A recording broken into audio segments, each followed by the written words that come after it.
히브리서 말씀이 구약 성경과 특별히 레위기에 나오는 성막에서의 예배, 그리고 레위기에서 나오고 율법에서 계속 이야기하는 그 율법을 따라서 어떤 사람을 세우고 어떻게 그들이 일을 성전에서나 그리고 그들이 맡은 일을 수행하게 되는지, 이제 모세가 하나님께로부터 받은 말씀을 율법을 통해서 모세오경을 통해서 쭉 적어 놓았고, 이 히브리서를 보는 사람들은 기본적인 이 구약의 전통과 그리고 어떻게 예배드려야 하는지, 이 성막에서 성전에서 예배드리는 방식에 대해서 익숙한 사람들이라고 우리가 기본적으로 전제를 보고 이제 말씀을 보아야 합니다.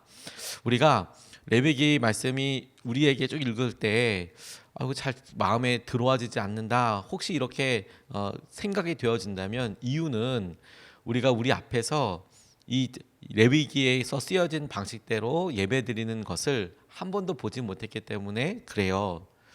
실제로 저는 레위기를 이렇게 말씀을 묵상하면서 이걸 그대로 해야 한다면, 그러니까 제사장들이 양을 받고 그리고 그 양을 거기에 쓰여진 대로 하나하나 이렇게 해야 한다면 어떨까, 이제 그걸 중심으로 해서 이렇게 보게 됐는데 엄청 자세히 써 놓았더라고요. 레위기가 제사 하나 드리는 걸 가지고 몇 절에 거쳐서 혹은 몇 장에 거쳐서 자세하게 설명한 것을 쭉 보면 왜 이렇게 길어질까? 왜 어느 부위는 떼어내고 어느 부위는 이렇게 뭐 하고 이런 얘기가 왜 있을까? 실제로 하려고 하다 보니까, 그걸 보고 실제로 그대로 해야 하니까, 그러니까 그렇게 자세히 나와 있는 거거든요.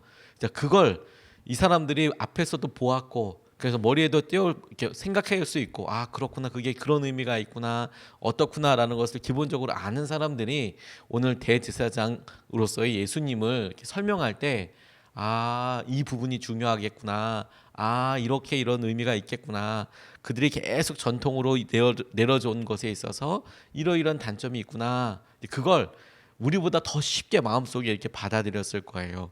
그걸 우리가 염두에 두고 오늘 본문 말씀을 함께 묵상하여야겠다고 싶습니다. 이스라엘 백성들에게 오랜 전통이 있었습니다. 그것이 율법이었고, 혹은 그 율법이 내려오면서 그나마 자세히 쓰여져 있지 않은 행간의 것들을 그의 부모님 그리고 할아버지 이렇게 쭉 내려왔던 것들 통해서 이 부분은 이렇게 하는 거야, 이제 이런 생각으로 이게 전통들이 내려와 있을 겁니다. 그래서 제사장들과 레위 지파 사람들이 예배와 제사에 관여돼서 그렇게 일을 해왔는데, 그들이 하는 일들이 이렇게 부모에서 부모, 자녀로 이렇게 세습되어서 내려왔어요. 처음에 말씀드렸듯이 운을 띄웠듯이 레위기를 실제로 해야 한다라고 이야기할 때, 그래서 이렇게 자세하게 레위기가 설명을 하고 있구나, 무릎을 치게 되는 것과 함께, 또 그것을 실제로 한다고 생각해 보면 이게 글로 써 놓았고, 이게 도대체 어떻게 해야 되는지 저는 잘 모르는 부분들이 순간순간 이렇게 있더라고요. 이걸 그대로 해야지. 근데 양을 잡고 어느 쪽을 향해서 안수를 하고, 안수를 했을 때 어떻게 잡고, 이렇게 했을 때 양을 잡는다? 근데 그걸 이렇게 본 사람은 양을 어떻게 잡는지를 보아서 알지만, 그걸 글로 보는 저는 이걸 어떻게 하라는 것인지에 대해서 자세를 잡고, 그 양이 이렇게 죽음을 당할 때 어떻게 해야지 얌전히 이렇게 있고, 이런 거 잘 보지 않으면 잘 안 되거든요. 자세히 적어놨어도 그걸 부모가 받고 하는 걸 받고, 자녀들이 그걸 그대로 세습받고, 이제 이런 일들이 쭉 내려오게 되는 겁니다. 성막에서, 그다음에 성전에서 그런 일이 내려오게 된 거죠. 좋은 전통일 수도 있어요. 근데 아론의 가게에서 그래서 대제사장이 나오고, 또 그의 형제들에서 제사장들이 나오고, 레위 지파가 이어서 계속 성막과 성전을 이야기하다 보니, 시간이 지나고 나니까 나중에는 그들 생각에 레위 지파가 아닌 사람들은 대제사장이 될 수 없고, 율법에도 그렇게 나와 있지만, 그래서 율법에 소개되어 있는 멜기세덱이 지금 예수님의 대제사장 사역을 위해서 소개가 되는 이유가, 이게 그들에게 묶임인 거예요. 예수님이 제사장이다, 대제사장이었다라고 할 때 어느 지파 출신이냐? 유다 지파 사람이다? 그러면 아니지. 레위 지파 사람이 대제사장 될 수 있잖아. 레위 지파 사람만 될 수 있잖아. 이제 이게 이 당시에 예수님을 믿고 따를 때에 율법을 잘 알고 있는 사람들에게 기본적인 묶임이었던 거예요. 예수님을 믿는 오케이. 근데 예수님이 대제사장이었다고 우리의 죄를 속죄하셨다고 우리의 죄를 어떻게 대제사장으로서 속죄하셨어. 그렇게 보여주셨어. 그래서 그게 이해도 갈 수 있는 굉장히 중요한 통로이지만 동시에 그런데 뭔가 딱 맞지 않아. 레위 지파 사람이 아니잖아. 이제 그것에 대해서 설명을 하고 있는 것이죠. 그래서 첫 번째로 히브리서 기자가 우리에게 보여주고 우리에게 주목하게 하는 것은 죽으심과 부활을 통해서 주님께서 이루신 일에 대해서 주목하게 합니다. 24절부터 26절까지 말씀을 보면 그러나 예수는 영원히 계시는 분이므로 제사장직을 영구히 간직하십니다. 따라서 그는 자기를 통하여 하나님께 나오는 사람들을 완전하게 구원하실 수 있습니다. 그는 늘 살아계셔서 그들을 위하여 중재의 간구를 하십니다. 예수는 이러한 제사장으로 우리에게 적격이십니다. 그는 거룩하시고 순진하시고 순결하시고 죄인들과 구별되시고 하늘보다 높이 되신 분이십니다. 라고 이렇게 소개하고 있습니다. 제사장들도 반드시 죽음을 통과해야 했습니다. 쉽게 이야기하면 죽어야 했습니다. 그들이 얼마나 훌륭한 사역을 했던, 그들이 몇 년을 혹은 얼마나 짧게 사역을 했던 죽어야 하는 그런 운명이었죠. 그래서 그들의 사역이 그대로 후대로 이어지게 됐어요. 그런데 그것이 사람들에게 있어서는 계속 죽어서 세우고 그의 자녀를 세우고 이렇게 가는 것이 영원하지 않다는 거죠. 이 사람을 제사장으로서 대제사장으로서 하나님과 우리 사이의 관계 그 가운데서 열심히 우리를 위해서 예배하고 헌신하고 이럴 사람으로서 믿어지고 존경되고 이런 사람들만 있는 게 아니라 연약한 사람들도 있는 거예요. 그들이 갑자기 하늘에서 뚝 떨어진 사람이 아니고 어렸을 때부터 같이 자라고 어렸을 때부터 어떤 사람인지 잘 알지 않습니까?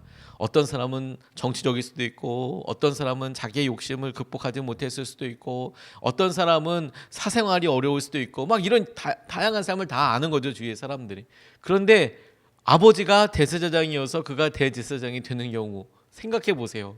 우리나라의 민족의 이런 죄와 이런 기도 제목을 저 사람이 하나님 앞에 중재한다고? 라고 생각했을 때 이게 믿어지겠냐는 거예요. 이게 그래 그가 맡은 일이 하나님께로부터 받은 약속이 그렇게 내려와서 저 사람이 대제사장이고 제사장이어서 우리에게 예배를 드리지만 우리를 위해서 기도하지만 될까 저 사람이 저렇게 얘기하는 것에 대해서 우리도 연약하고 육신의 한계들이 있는 것을 그냥 가감없이 이야기합니다. 그런데 예수님은 본인의 여러 상황들과 여러 일들에 대해서 십자가에서 죽으심으로 우리의 죄를 대속하시고 부활하심으로 우리와 함께 하고 계신다라고 그렇게 이야기하는 거예요. 그렇게 주목하게 하시는 거예요.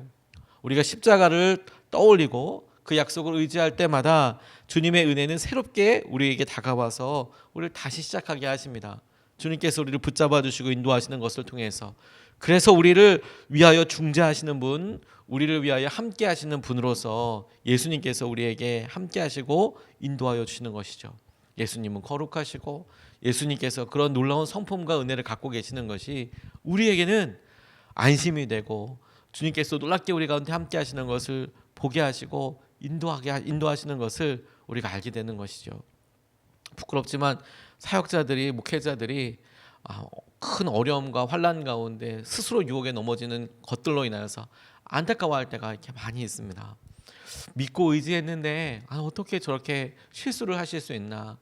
심지어 실수라고 보기에는 꽤 오랜 기간 동안 본인이 그렇게 안타까운 삶을 살았던 것이 드러나게 돼서 주위에 있는 성도님들 그리고 그 목회자를 믿고 의지하고 그래도 따랐던 사람들에게 엄청 큰 상처가 되는 경우들이 이렇게 있죠. 그래서 제게도 상담을 하시는 분들도 계십니다. 목사님이 기도하시던 모습을 보았고 그리고 순전히 그렇게 순종하던 모습도 보았는데 그게 분명히 거짓말은 아닐 텐데 근데 보지 않았던 영역들이 이렇게 드러나게 될 때 어떻게 그러실 수도 있었나.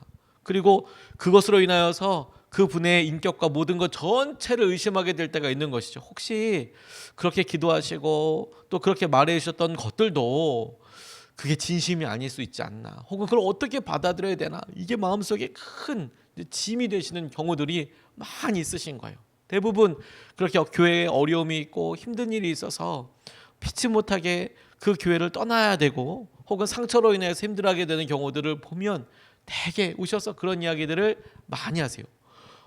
진실하게 마음을 지켜나가야겠다. 저도 기도하게 되지만 그런데 그 마음의 핵심을 가만히 보면 그분을 통해서 기도하고 의지하게 되고 그렇게 믿고 따랐는데 아니 어떻게 저렇게 무너질 수 있는가. 그런데 그게 마음에 너무 안타깝고 부끄러운 일이면서도 동시에 당연한 일일 수도 있다고 싶어요. 어떤 의미에서 당연한 일이냐? 사람이잖아요. 저는 예수님이 아니고 목회자는 예수님이 아니잖아요. 예수님을 따라가는 거잖아요. 그러니까 너무 안타깝고 그 일이 좋은 일도 아니지만 그 일을 보고 마음속 깊숙이 안타까운 마음으로 아픔으로 그렇지 사람을 의지할 수 없지. 보이는 것을 의지할 수 없지. 낙담이 되고 그리고 실망이 되고 안타까울 수 있지만 그런데 그래서 우리가 의지해야 될 분이 예수님이시지. 우리와 하나님을 중재하시는 분은 그 사이에 함께 하시는 분은 예수님이시지. 예수님께서 우리와 함께 하시기 때문에 우리를 위해서 하신 그 일을 인하여서 우리가 하나님 앞으로 나아가게 되는 것이지. 우리의 연약감과 우리의 상황들이 우리가 스스로 해결할 수 있는 방법도 없고 우리가 존경하는 누군가 우리가 함께 오랫동안 알았던 누군가를 통해서 그것을 우리가 모범으로 삼을 수는 있을지 몰라도 순간적인 도움을 받을 수는 있어도 우리가 결국에 의지해야 될 분은 예수님밖에 없으시지. 그래서 그분이 거룩하시고 그분이 순전하시고 그분의 삶 가운데 일어난 그런 성품과 마음에 대해서 그렇게 계속 강조하며 이야기하고 있는 것입니다. 그리고 그런 그분의 성품과 우리를 중재하시는 당신의 사랑이 집약적으로 보여지고 확인될 수 있는 것이 십자가라는 것이죠. 그분 우리를 위해서 돌아가시고 우리를 위해서 붙잡아 주시는 것. 그래서 우리가 지금도 그분을 의지하고 붙잡을 때마다 우리의 한계를 넘어서게 되고 우리의 상황을 주님과 함께 해결할 수 있게 되는 것이죠. 주님을 의지하는 것은 실제적인 능력이에요. 실제적인 능력. 그리고 실제적인 삶입니다. 그냥 머리에서만 마음에서만 위로를 받고 넘어가는 게 아니라 주님을 의지하는 것이 우리에게 실제적인 능력이 되고 우리의 삶에 홍해를 가르듯한 하나님의 개입하심이 되는 거예요. 죽으심과 부활을 통하여 이루신 일을 우리 삶에 그대로 이루어지기를 우리가 함께 기도하며 간구하며 나아가면 좋겠습니다. 사람이 아니라 하나님을 의지하고 나아가게 하여 주십시오. 우리를 위해서 보여주신 그 죽으심과 부활을 통하여서 우리에게 확증하여 주고 알게 해주신 예수 그리스도만을 우리가 붙잡게 하고 가게 하여 주십시오. 2022년도 우리가 삶을 이렇게 바라보면서 하나님 주위의 여러 사람들 통해서 우리가 영적인 유익을 얻을 수 있지만 그렇지만 주님 우리가 의지하고 믿고 따르는 분은 예수님만 되게 해주십시오. 예수님만 보게 해주십시오. 다시 한번 우리가 마음을 다잡고 기도하여야겠습니다. 두 번째로 주목하고 싶은 것은 우리를 하나님께로부터 중재하시는 그 예수님이 대제사장이시다라고 이렇게 설명한 부분입니다. 27절 28절 말씀을 보면 그는 다른 대제사장들처럼 날마다 먼저 자기 죄를 위하여 희생제물을 드리고 그 다음에 백성을 위하여 희생제물을 드릴 필요가 없습니다. 그는 자기 자신을 바치셔서 단 한 번에 이 일을 이루셨기 때문입니다. 사람들에게 약점이 있어도 율법은 어쩔 수 없이 그들을 대제사장으로 세우지만 율법이 생긴 이후에 하나님께서 맹세하신 말씀은 영원히 완전하게 되신 아들을 대제사장으로 세웠습니다. 라고 그렇게 말씀하고 계세요. 대제사장을 세울 때 그들이 예배를 드릴 때 첫 번째 제일 먼저 했던 것이 뭐냐면 자기 자신을 위해서 기도하는 거여서요. 왜냐하면 하나님 앞에 서다 보니 자기도 자기 죄가 있는 것이죠. 그래서 그걸 위해서 먼저 속죄 예배를 드리고 그리고 말씀에 의해서 약속에 의해서 속죄되어진 자신이 이스라엘 백성들의 죄와 그리고 율법에 쓰여져 있는 방식대로 그 사람들을 위해서 기도하고 속죄되었음을 예배를 통하여서 그렇게 확신하도록 그리고 그것이 영적인 진리로 누려지도록 제사 예배 인도하는 것이 이 제사장들의 역할이었어요.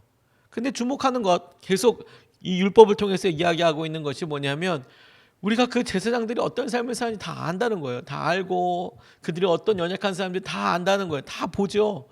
그런데 그러니까 어쩔 수 없이 자기도 날마다 예배할 때 주님 제 죄를 용서해 주십시오. 제 죄를 용서해 주십시오. 라고 이야기하지만 그걸 보는 사람들은 저 사람이 어떻게 저럴 수가 있어.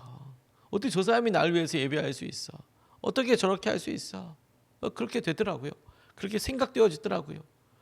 그래 그걸 이렇게 계속 보면서 이야기하는 거예요. 그래서 멜기세덱 이야기가 나온 이유도 레위 사람들 지파에서만 이렇게 나온 게 아니라 레위가 태어나기 전에 아브라함이 11조를 올려드리고 11조를 받아서 그렇게 생활한 것을 보니 받은 것을 보니 제사장의 역할을 하는데 하나님께서 그런 직위를 주시고 그런 일을 하도록 세우신 사람이 있지 이렇게 설명하신 것과 동시에 사람이 무너지고 연약한 것을 이렇게 보면서 의지할 수 없어.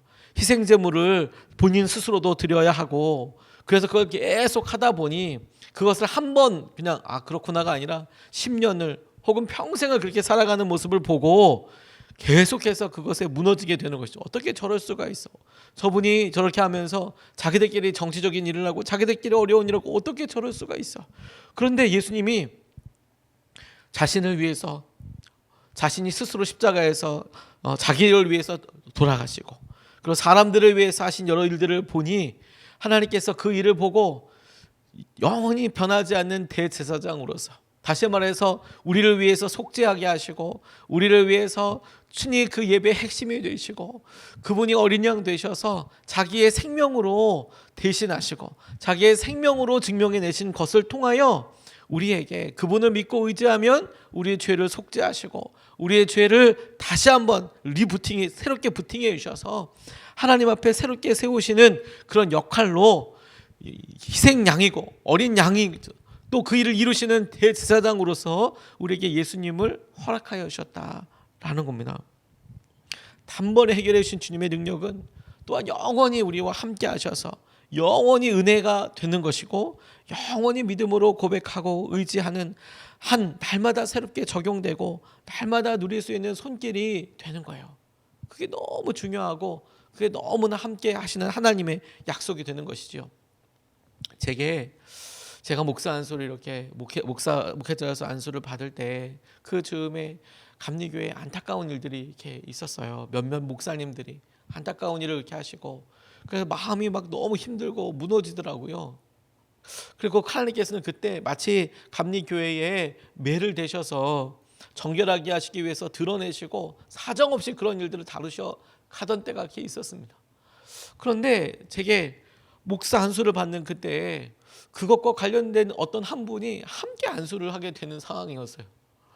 그래서 제가 선택한 것도 아니고 그분이 감리교회에서 맡고 계신 일 때문에 그렇게 안수를 하시게 되는데 안수를 받고 나서 마음이 너무 불편한 거예요. 마음이 이거 어떻게 되나 이거를 제가 선택한 것도 아니고 제가 원한 것도 아니고 그분이 당시에 맡고 있었던 그 직위 자체가 그 일과 관련되어서 목사 안수하는데 들어오시는 그런 분이었는데 근데 안수를 받고 나니까 하나님 제가 말씀에 의해서 하나님께서 세우신 사역자가 되고 목회자가 되고 주님 앞에 이렇게 언약함을 내어놓고 나아가는데 그 길에 하나님 이렇게 안수하는 일에 하나님 이렇게 어렵습니다. 마음이 힘듭니다.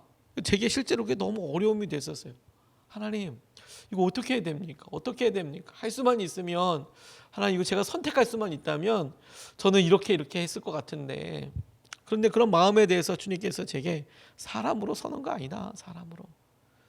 우리가 사람을 보고 무너지고 사람을 보면 그렇게 되지만 주님의 말씀과 주님의 은혜로 세워지게 하는 것이고 그리고 교회의 전통과 상황을 통해서 서게 되는 거야. 예수님만 의지하면 되는 거야.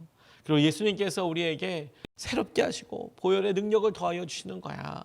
그걸 믿고 의지하게 하여 주시더라고요. 그게 제게 그렇지. 제가 어떤 일을 맡거나 어떤 일을 하게 될 때나 하나님께서 연약한 모습을 통하여서 우리를 인도해 주시고 이끌어 주시지. 근데 여러분 교회도 다 그렇더라고요. 교회도 주님을 바라보고 우리가 주님 앞에서 우리의 대제사장이신 예수님을 바라보고 그렇게 의지하지 않으면 그럼 우리에겐 소망이 없어요. 왜? 하나님께서 하신 은혜를 보고 알게 이렇게 하는 거죠. 제 주위에 목회자 자녀들이 참 많습니다. 저도 목회자 자녀였고요. 그런데 그 목회자 자녀들이 와서 본인이 어렵게 겪었던 일들을 이렇게 이야기하는 것을 보면 마음이 안타깝지만 공감도 엄청 돼요. 왜? 그들의 부모님은 목사님이시지만 부모님이기도 하잖아요. 그러니까 목회자로서 보여주기도 하는데 근데 부모로서 하는 여러 연약함들도 있잖아요. 저도 저희 부모님을 보고 이렇게 했던 부분들이 있잖아요. 그리고 저도 저희 딸들을 보면서 내심 그렇게 기도해요. 하나님 얘네들이 나중에 커서 마음의 상처와 치유를 놓고 다른 누군가를 찾아가서 이렇게 의지하면 너무 마음이 아플 것 같아요. 치유가 되도록 또 기도하지만 그런 일이 없도록 간절히 기도하게 되죠. 그런데 사람인지라 그게 어떻게 될지 모르는 거예요. 그래서 우리의 죄, 우리의 모든 것을 담당하신 예수 그리스도를 붙잡을 수 있도록 계속 안내하고 의지하도록 붙잡게 되는 것이죠. 성도님들, 우리도 똑같습니다. 예수님을 의지하고 예수님께서 하실 보혈의 은혜를 날마다 붙잡을 때 주님께서 우리를 새롭게 하시고 인도하여 주시는 거예요. 그 일을 예수님께서 하신다라는 거예요. 오늘도 우리가 따로 우리의 죄를 예전 방식대로, 레위기에 쓰여진 방식대로 오늘도 제가 저 스스로 제가 뭐 양을 한 마리 잡고 그렇게 하고 여러분들에서 이렇게 그렇게 할 게 아니라 오늘도 우리를 위해서 죽으신 예수 그리스도 십자가 안에 우리가 붙잡고, 그리고 그를 인하여서 이루어진 약속을 우리가 붙잡고, 그래서 오늘도 주님께서 우리 가운데 실제로 일하실 것을 우리가 누리게 되는 것에 우리가 마음을 두었으면 좋겠습니다. 2022년도가 그렇게 대제사장이신 예수님을 온전히 붙잡고 나아가게 되는 한 해가 되었으면 좋겠습니다. 두 가지 말씀을 같이 나눴어요. 첫 번째, 죽으심과 부활을 통하여 이루신 당신의 일을 우리가 의지합니다. 예수 그리스도께서 우리를 위하여 당신의 삶으로 보여주신 하나님 그 은혜를 우리가 붙잡고 하나님께서 이루신 그 삶의 일이 우리 가운데 이루어지게 해주십시오. 두 번째, 연약하고 부족한 사람이 아니라 우리를 위해서 완전하게 되신 예수님을 우리의 삶의 기준으로 삼고 대제사장이신 예수님을 통하여 우리를 위해 중재하시는 그 예수님을 오늘도 의지할 때 주님께서 우리를 죄와 연약함에서부터 구원하시는 것을 온전히 볼 수 있게 해주십시오. 누릴 수 있게 해주십시오. 우리가 이것을 붙잡고 두 번 나눠서 같이 기도하겠습니다. 첫 번째 기도하고 싶은 것은 주님이 우리를 중재하신다라는 거예요. 주님이 우리를 중재하십니다. 하나님과 우리 사이를 중재하시고 주님께서 우리의 상황을 다 알고 계세요. 주님, 우리를 도우시고 우리를 구원하십시오. 주님, 우리를 도우시고 우리를 구원하십시오. 우리가 사람들 보지 않고 주님을 의지하고 주님을 온전히 믿고 따릅니다. 주님, 우리를 하나님과의 사이에서 중재하여 주셔서 우리를 도와주시고 우리를 구원하시고 오늘도 주님을 온전히 의지하게 하여 주십시오. 우리가 첫 번째로 같이 함께 기도하시겠습니다. 아버지 하나님, 하나님께서